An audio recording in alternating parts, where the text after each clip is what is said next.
when we read Pier Giorgio's letters, of which there are hundreds, it's a wonderful thing to see how he opened up his heart to everybody, his family, his friends, his priests. He just poured out his heart to these people. So when he died, all this documentation came in. The letters, the postcards, the photographs. We have thousands of photographs of Pier Giorgio from the day of his birth to his funeral. We have a photograph of his body in the casket when it's exhumed, But we have his entire life. We even have the photograph of the priest bringing him Holy Communion when he was dying. The family photographed everything. He is the only saint we have pictures of on the beach in swimming trunks, Oh, when he was beatified, the headline of one of the newspapers in Rome had his photograph, and the headline said, "The most beautiful saint in heaven," So now we're waiting on one more miracle. There was a miracle worked. Shortly after Pier Giorgio's death, there was a man who had been an atheist all his life and didn't believe at all, and he was dying, and the doctor said he would be dead before morning. And his wife said, "Oh, please let me call for a priest so you can reconcile yourself to the church." And he said, "Now I never want to see a priest. Don't bring a priest here at all." And the lady had a holy card with a little piece of the bed sheet from Pier Giorgio's deathbed. And she said, "Well, let me put this on you and say this prayer. Please let me do this." And he said, "Well, I suppose it won't hurt." So she put the relic on him. There are no relics of Pier Giorgio's body. I'll tell you why in a moment. But she put the relic card on him and then prayed the prayer, and immediately the man was well and got dressed and went down to the parish church in the middle of the night, banged on the door and woke up the parish priest, made his confession, and was reconciled to the church. And so that was the miracle for the beatification. Now we're waiting for a miracle for the canonization. We have a number of people who are proposing ideas of miracles. Well, part of the process of a beatification is to exhume, or to take out of the grave, the body of the proposed saint, so that if they're going to have a saint, they'll have a place where the people can come and pray. And also they'll take relics. The body's decomposed and they take bits and pieces and have relics.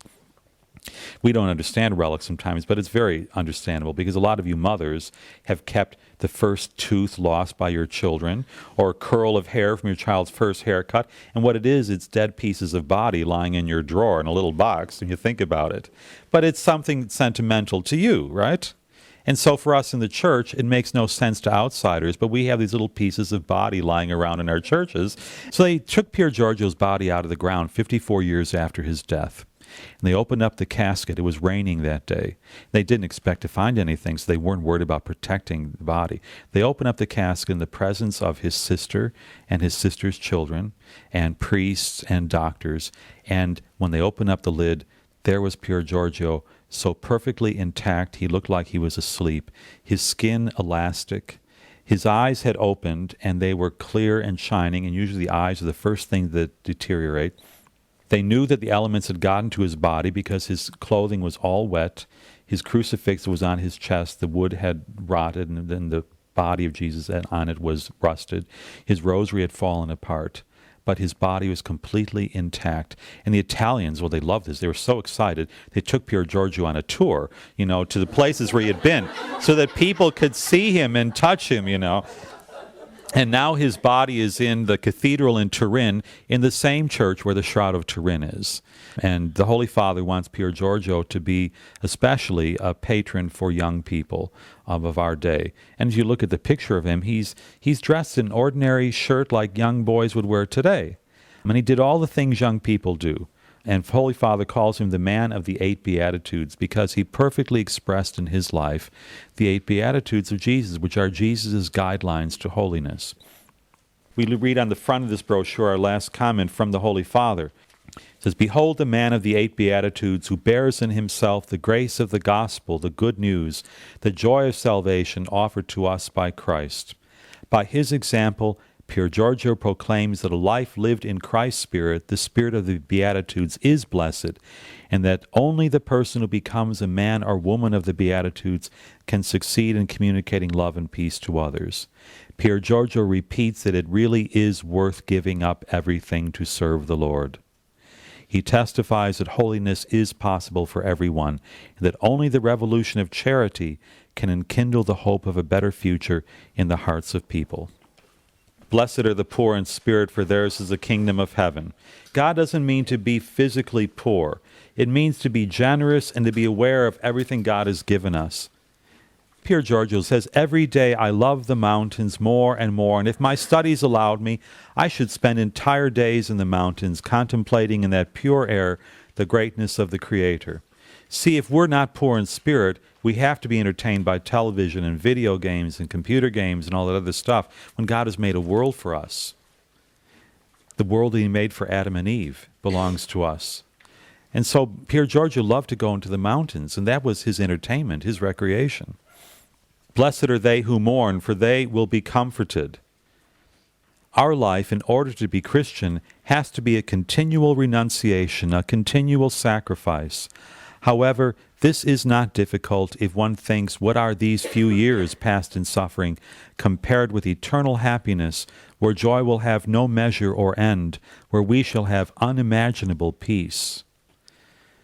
You know, he knew that even though he had to go through suffering, the suffering of his family and their family problems and the lack of religious life, that still he could offer that up. Lovely little story about Pier Giorgio. They never said grace, as I told you, never had a blessing before meals. Did Pier Giorgio give in to that? No. Did he make a scene about it? No. His sister says, we would hear him come in. He was late for dinner, which made my father very angry. We would all sit there waiting for Pier Giorgio. He would run upstairs. We knew he was changing his shirt because he was always sweaty from riding his bike all over town. Then you'd hear him slide down the banister and his feet would hit the floor. You'd hear him walking toward the dining room. Then he would stop. Then you'd hear him come in. When he stopped, he was outside the dining room saying his grace. He didn't do it in front of his family to shame them, but he didn't omit doing it. And so he had a clever way of keeping his own integrity. And a lot of us, when we're faced with situations like that, we will omit praying. Sometimes we even have people visit us on the weekend, and we will not go to Mass on Sunday so as not to embarrass them. We make bad decisions like that. Pier Giorgio knew how to keep his own religious integrity without embarrassing other people. Let's see, blessed are those who hunger and thirst for righteousness, for they will be satisfied. At the top he says, what wealth to be in good health as we are. But we have the duty of putting our health at the service of those who do not have it. To act otherwise would be to betray that gift of God. And so Pier Giorgio every day visited the poor after school, every single day. But because Fridays were a day of penance, he said, well, I'll do something extra on Fridays. On Fridays he would visit the sick. He would go to their homes, bathe them, run errands for them, give them medicines, read the newspaper, read the Bible to them. He would go to the hospitals. He walked hundreds and hundreds and hundreds of miles every year just visiting the poor and the sick. Blessed are the merciful, for they will be shown mercy. All around the sick and all around the poor, I see a special light which we do not have. So he was very well aware of the fact that riches can keep us from being holy. One time a friend asked him, how can you tolerate going to the homes of those poor people? They're disgusting, they're filthy, they're smelly. How can you stand that? And he said this line, which is the second one here.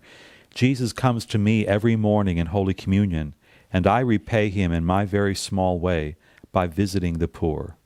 There's a story that his grandfather brought a donation of food to an orphanage, and Pier Giorgio came along with. He was 4 years old. We even have a photograph of the event.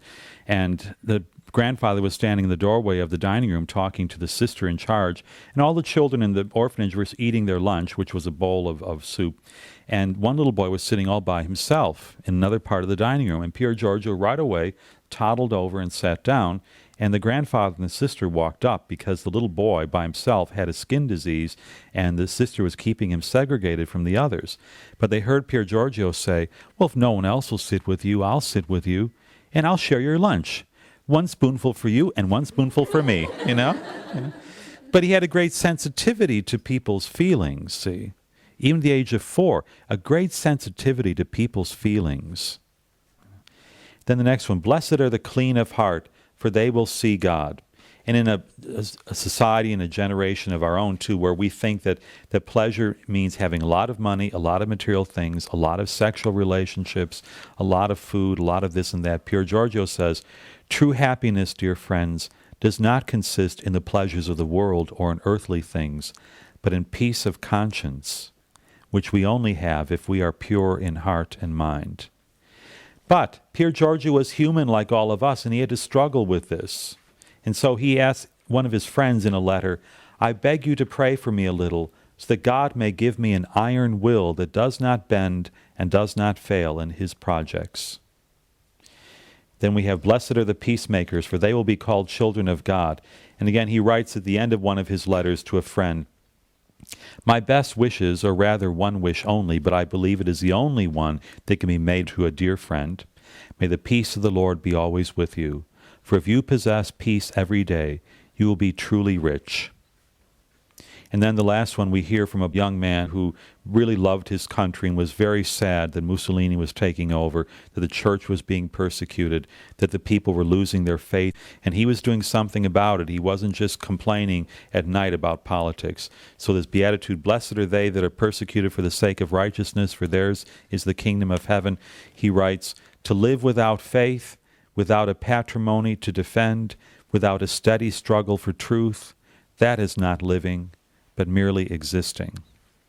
Pier Giorgio was a very sensitive man. When they were climbing the mountains, if someone wasn't able to keep up, and he was the strongest of all, he would pretend that he had, stepped on something and twisted his ankle, and he would lag back to be with the last one, to walk with the last person. Or if someone wasn't able to carry their bags or whatever, their backpack, he would carry it for them.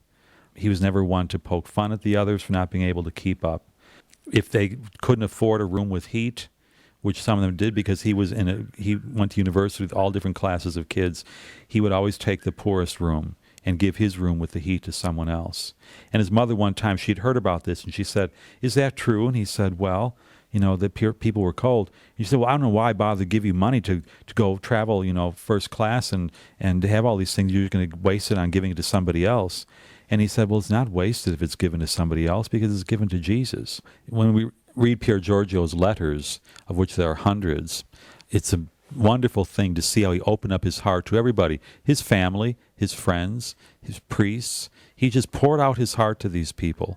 He loved flowers, he loved music, he loved art. He loved to sing. He had a terrible voice. His friends used to make him stand in the back of the church because they're so embarrassed. Sometimes they said on the bus, he would go by church, he would just start singing. And they would all say, "Shut up, Pier Giorgio, you sound awful." Whenever Pier Giorgio made the sign of the cross, his friends said it was never this little thing. It was always a slow and deliberate and large sign of the cross. He was never ashamed of his faith, even though at that time in Italy, the church was being persecuted, priests were being beat up on the streets.